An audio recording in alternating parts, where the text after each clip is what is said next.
صل على رسوله الكريم أما بعد قال الله تبارك وتعالى الحمد لله الذي أنزل على عبده الكتاب ولم يجعل له عوجا صدق الله العظيم.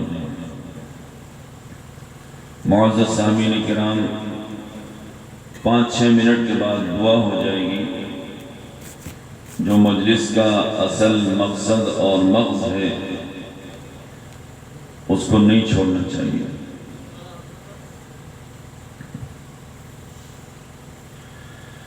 میں نے سورہ کہف کی پہلی آیت آپ حضرات کے سامنے پڑھی ہے.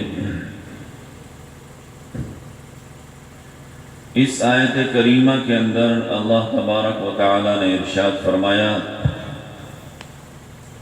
کہ تمام تعریفیں اس ذات گرامی کے لیے ہیں جس نے اپنے بندے محمد صلی اللہ علیہ وسلم پر ایسی کتاب نازل فرمائی کہ جس کے اندر کسی قسم کی کجی اور ٹیڑھا پن نہیں ہے، نہ معنوی اعتبار سے نہ الفاظ کے اعتبار سے. یہاں پر علماء کرام کا بھی مجمع ہے. وہ حضرات جانتے ہیں اس بات کو کہ عوجہ یہ تحت النفی واقع ہے جو عموم کا فائدہ دے گا، اور کجی 2 طرح کی ہو سکتی ہے، لفظی اور معنوی. تو لم یجعل لہ عوجا کا مطلب یہی ہے کہ قرآن کریم کے اندر نہ الفاظ کے اعتبار سے کوئی کجی، کمی اور ٹیڑھا پن ہے، نہ معنوی اعتبار سے. لیکن میرے عزیزوں اور دوستوں اور بزرگوں، یہ زبان عربی زبان خود بہت زیادہ حساس زبان ہے. اس سے زیادہ نازک اور حساس زبان کوئی نہیں ہو سکتی. ذرا سی آپ کی زبان پھسلتی ہے، معنی کچھ کے کچھ ہو جاتے ہیں. اور یہ عربی زبان کا ہی خاصہ ہے کہ اس کے اصول اور ضابطے متعین کیے گئے. سارے حروف کے مخارج اور صفات بیان کیے گئے.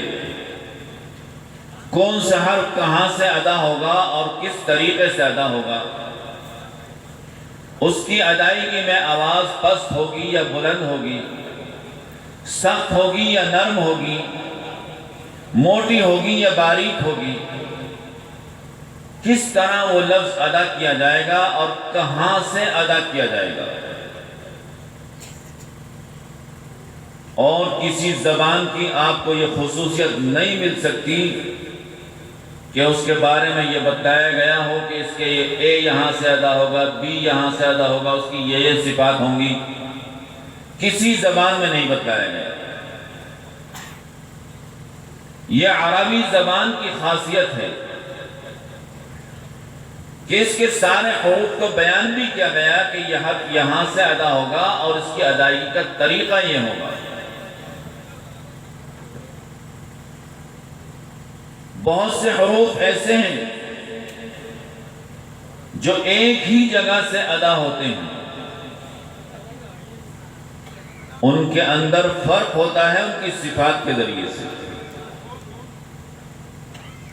میں ایک چھوٹی سی مثال آپ کو دوں جس سے آپ کو معلوم ہو جائے گا کہ یہ عربی زبان کتنی نازک اور کتنی حساس زبان ہے.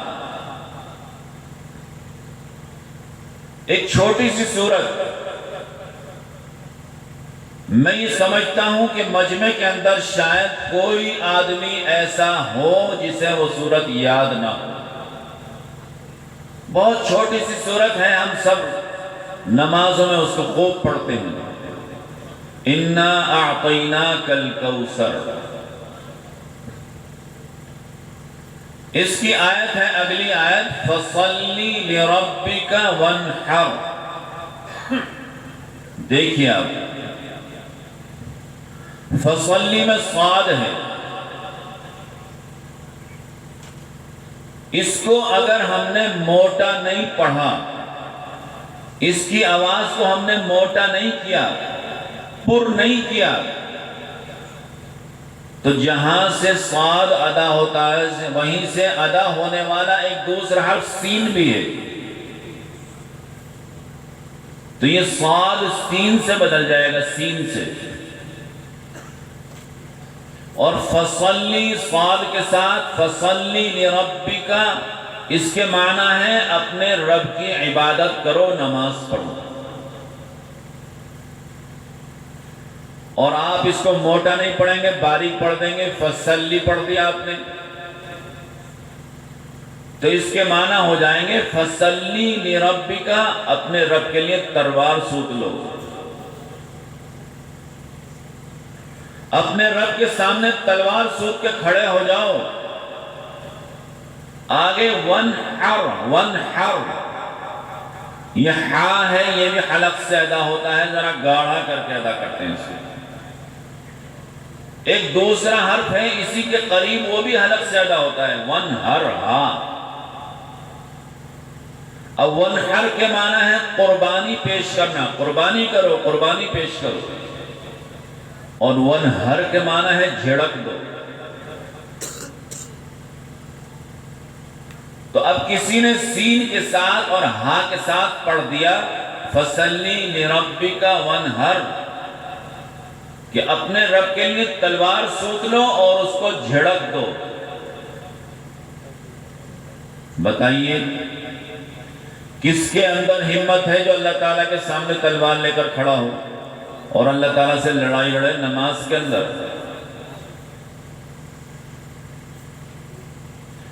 کھڑا تو وہ ہے اللہ تعالیٰ کی عبادت کرنے کے لیے، اس کو بڑا ماننے کے لیے اور اپنی عاجزی ظاہر کرنے کے لیے، اور وہاں کھڑا ہو کے اکڑ رہا ہے، تلوار لے کے سوت کے کھڑا ہو رہا ہے. تو فَصَلِّ لِرَبِّكَ وَانْحَرْ کے معنی ہے اپنے رب کی عبادت کرو، نماز پڑھو اور قربانی پیش کرو. ذرا سی ہماری زبان پھسلی اور ایک لفظ میں تو زبان بھی نہیں پھسلی، صاد بھی وہیں سے ادا ہوتا ہے، سین بھی وہیں سے ادا ہوتا ہے، صرف ہم نے موٹے اور باریک کا فرق کر دیا. اس کی وجہ سے معنی دیکھیے آپ کتنے بدل گئے. یہ ایک میں نے مثال دی ہے آپ کو، ایسی بہت ساری مثالیں ہیں جو قرآن کریم کے اندر اگر الفاظ میں فرق نہ کیا جائے، جو لفظ جہاں سے ادا ہوتا ہے، جس طریقے سے ادا ہوتا ہے، اگر اس کو وہاں یہ فرض ہے قرآن کریم کی تلاوت کرنا، یہ بھی فرض ہے نماز کے اندر. جیسے رکوع صحیح نہیں ہوگا نماز نہیں ہونے کی، سجدہ صحیح نہیں ہوگا نماز نہیں ہوگی، قیام صحیح نہیں ہوگا نماز نہیں ہوگی، اگر تلاوت صحیح نہیں ہے تب بھی نماز نہیں ہوگی. اور جیسا تلاوت کے اندر نقصان ہوگا وہی نقصان نماز کے اندر بھی ہوگا. اگر معنی میں فساد آ رہا ہے نماز فاسد ہو جائے گی. معنی میں فساد نہیں آیا لیکن ہم نے قرآن کریم کے الفاظ کو صحیح طریقے سے ادا نہیں کیا، تلاوت کے اندر نقص پیدا ہو گیا، کمی پیدا ہو گئی. تو جس انداز کی کمی تلاوت میں رہے گی وہی کمی ہماری نماز کے اندر بھی ہو جائے گی. اس لیے جہاں ہم سارے ارکان کو صحیح کرنے کی کوشش کرتے ہیں وہیں ہمیں قرآن کریم کو بھی صحیح کرنے کی کوشش کرنی چاہیے. ہم چاہتے ہیں کہ ہمارے کام سارے کے سارے بہت عمدہ ہوں، اگر عمدہ نہ ہو تو تلاوت عمدہ نہ ہو. قرآن کریم جو اللہ تعالیٰ کی بے مثال کتاب ہے، اس کو صحیح پڑھنے کے لیے ہم کتنی کوشش کرتے ہیں، ہر ایک ہم میں سے اپنا اپنا محاسبہ کرو. اور ماشاءاللہ مجھے آج یہاں پر قرآن سن کر بہت خوشی ہوئی۔ میں جب بچپن میں چھوٹا تھا اور امروہہ میں پڑھتا تھا اپنے استاد کے پاس، آسام کے بنگال کے بچے بھی وہاں پڑھتے تھے، وہ کس کس انداز سے قرآن کریم کو پڑھتے تھے، بڑا عجیب معلوم ہوتا تھا۔ آج اللہ کا شکر ہے آپ حضرات کے یہاں محنت ہو رہی ہے اور خوب محنت ہو رہی ہے، اور نوجوان قرہ ہمارے ماشاءاللہ آپ نے سنا بہترین انداز میں بہترین ادائیگی کے ساتھ قرآن کریم پڑھ رہے ہیں۔ اللہ تبارک و تعالی نظر بد سے بچائے۔ آپ حضرات ان قرہ حضرات کی قدر کریں، ان علماء کی قدر کریں اور ان سے سیکھیں۔ علم دین سیکھنے کے لیے کوئی عمر کی قید نہیں ہے۔ جب قرآن کریم نازل ہونا شروع ہوا اس وقت بعض صحابہ کرام بچے تھے، بعض نوجوان تھے، بعض ادھیڑ تھے اور بعض بوڑھے تھے، لیکن چھوٹوں سے لے کر بڑوں تک سبھی قرآن کریم کو نبی کریم صلی اللہ علیہ وسلم سے سیکھتے تھے، پھر آپس میں بھی ایک دوسرے کو سکھاتے تھے۔ تو علم دین سیکھنے کے لیے کسی عمر کی کوئی قید نہیں ہے۔ امام صاحب ہیں آپ کے مدرسے میں، مدرس صاحب ہیں، مؤذن صاحب ہیں، جنہیں بھی آپ دیکھتے ہیں کہ قرآن اچھا پڑھتے ہیں، ہمیں ان سے قرآن کریم کو صحیح کرنے کی کوشش کرنی چاہیے۔ کم از کم جو صورتیں ہم نمازوں کے اندر پڑھتے ہیں، جو دعائیں ہم نمازوں کے اندر پڑھتے ہیں، التحیات ہے، دعائے قنوت ہے، درود شریف ہے، الفاظ اگر ان کے صحیح نہیں ہوں گے تو معنی وہاں بھی بدلیں گے۔ تو پوری نماز کو ہمیں صحیح کرنا چاہیے۔ رکوع سجدوں کی جو تکبیرات ہیں ان کو بھی صحیح کرنا چاہیے، تسبیحات کو بھی صحیح ادا کرنا چاہیے، محنت کرنی چاہیے اور کوشش کرنی چاہیے۔ تو میں یہ عرض کر رہا تھا کہ لم یجعل لہ عوجا، اس کتاب کے اندر کسی قسم کی کجی نہ معنوی کجی ہے اور نہ الفاظ کے اعتبار سے کوئی کجی ہے۔ اسی لیے قرآن کریم پڑھنے والوں کی 3 قسمیں بیان کی جاتی ہیں۔ ایک تو قرآن کریم پڑھنے والے وہ لوگ ہوتے ہیں جن کو اللہ تبارک و تعالی کی طرف سے اجر و ثواب ملتا ہے۔ اور قرآن کریم کائے کے لیے پڑھتا ہے؟ اجر و ثواب کے لیے تو پڑھتا ہے، تو ثواب ملتا ہے۔ یہ وہ لوگ ہیں جنہوں نے قرآن کریم کو صحیح پڑھنے کی کوشش کی اور محنت اور کوشش کر کے صحیح پڑھتے ہیں، تو اجر و ثواب کے مستحق ہوتے ہیں۔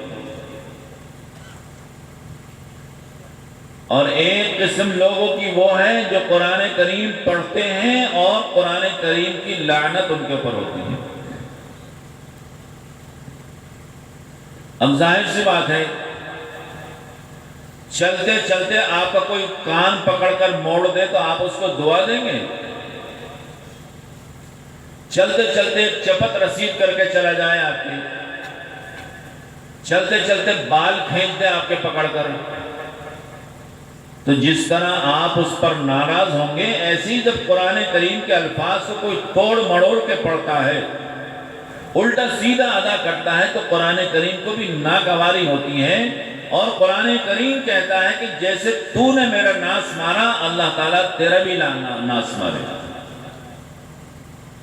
اب بتلائیے، قرآن کریم کی تلاوت کر رہا ہے ثواب کے لیے، اور جب قرآن کریم اس پر لعنت بھیج رہا ہے تو پھر ثواب ملے گا یا گناہگار ہوگا یہ سب؟ اللہ تعالیٰ ہماری حفاظت فرمائے اور ہمیں محنت کر کے کوشش کرنی چاہیے۔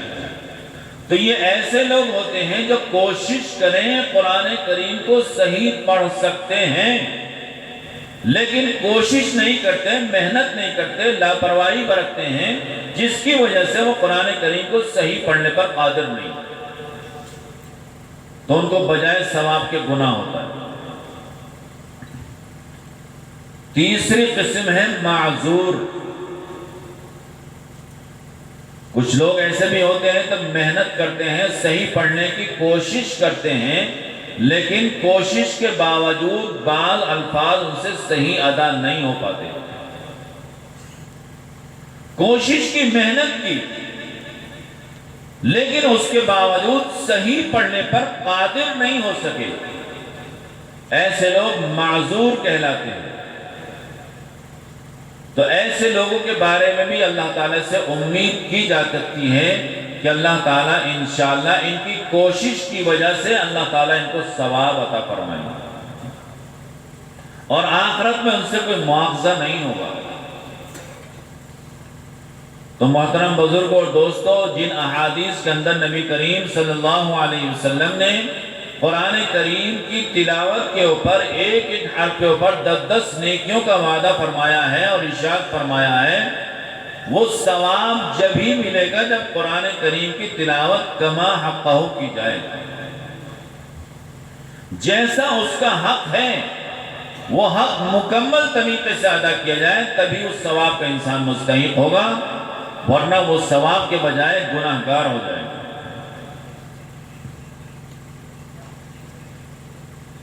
بس یہ چند باتیں مجھے آپ حضرات سے عرض کرنی تھی۔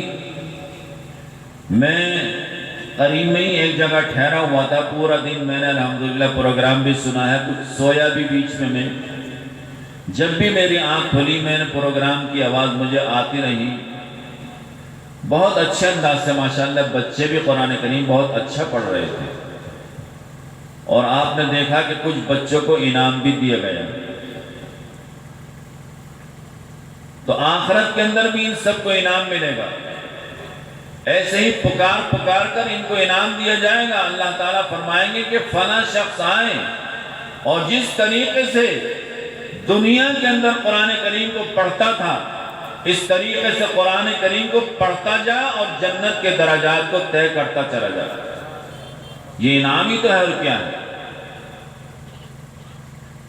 تو یہاں تو یہ معمولی سا انعام ہے، اس کی کوئی حیثیت نہیں ہے، لیکن یہ بھی ایک نمونہ ہے ہمارے لیے۔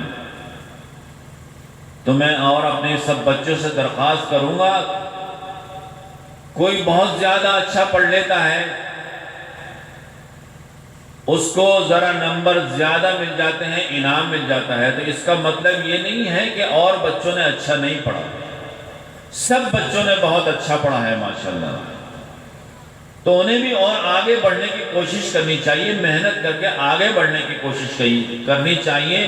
کوئی بھی ماں کے پیٹ سے بڑا عالم، بڑا قاری، بڑا حافظ نہیں پیدا ہوتا، الا ماشاءاللہ اللہ تعالیٰ کسی کو علم عطا فرما دے، لیکن عادت اللہ یہ نہیں ہے۔ دنیا میں آ کر انسان محنت کرتا ہے، رات دن قرآن کریم میں، احادیث میں، فقہ میں لگا رہتا ہے، محنت کرتا رہتا ہے، پڑھتا رہتا ہے، پڑھتا رہتا ہے، پڑھتا رہتا ہے۔ ایک وقت آتا ہے اللہ تعالیٰ اس کو بہت بلند مقام عطا فرما دیتے ہیں، اور وہ اپنے علاقے کا بہت بڑا عالم بن کر ابھرتا ہے، بہت بڑا قاری بن کر ابھرتا ہے، بہترین حافظ بن کر ابھرتا ہے۔ تو یہ دنیا کا معاملہ ایسا ہی ہے کہ جب تک آپ محنت نہیں کریں گے آگے نہیں بڑھیں گے، اس لیے خوب محنت کیجئے اور کبھی ہمت مت ہاریے۔ اس مرتبہ پوزیشن نہیں آئی اور کبھی بھی پوزیشن نہیں آئے، ہمارا سیکھنے کا مقصد یہ نہیں ہے کہ ہم مسابقوں میں شرکت کریں اور اول دوم سوم نمبر لائیں۔ یوں اللہ تعالیٰ کی طرف سے یہ انعامات ہمیں مل جائیں تو یہ بھی اس کی مہربانی ہے، لیکن سیکھنے کا مقصد اصل اللہ تعالیٰ کی رضا ہے، اور جب اللہ تعالیٰ کی رضا ہمیں مل گئی اب ہمیں کسی چیز کی ضرورت نہیں۔ اللہ تعالیٰ جب ہم سے راضی ہو گئے تو ہماری ساری ضرورتیں پوری ہو جائیں گی۔ اللہ تبارک و تعالیٰ کہنے سننے سے زیادہ مجھے بھی اور ہم سب کو عمل کی توفیق عطا فرمائے، اور اس مدرسے کو دن دونی رات چوگنی ترقی عطا فرمائے، اور جن حضرات نے بھی مل کر اس پروگرام کو سجانے میں، ان کے اس کے انعقاد میں جس طریقے کا بھی تعاون کیا ہے، چاہے اپنا وقت لگایا ہو، پیسہ لگایا ہو، یا اور کسی طریقے سے تعاون کیا ہو، اللہ تبارک و تعالیٰ ان کے تعاون کو قبول فرمائے، اور آخرت میں اپنی رضا کا ذریعہ بنائے اور ہم سب کو اپنی رضا نصیب فرمائے، دین کے کاموں میں ہمیں اخلاص کے ساتھ لگنے کی توفیق عطا فرمائے۔ وآخر دعوانا الحمدللہ رب العالمین۔